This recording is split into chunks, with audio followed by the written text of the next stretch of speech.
नमस्कार. जनजागृती न्यूजमध्ये आपलं स्वागत. सततच्या पावसामुळे उत्तर कोरेगाव परिसरातील घेवडा अडचणीत आला आहे.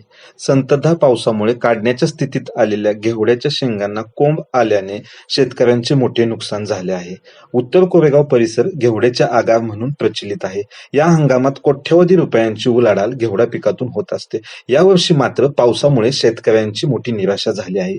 पावसामुळे उत्पादनात घट झाली आहे, तर दुसरीकडे दरामुळे शेतकऱ्यांची कोंडी झाली आहे.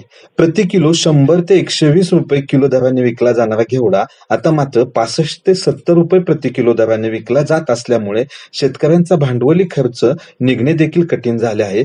त्यामुळे या परिसरातील घेवडा उत्पादक शेतकरी आर्थिक गर्तेत सापडलेला आहे.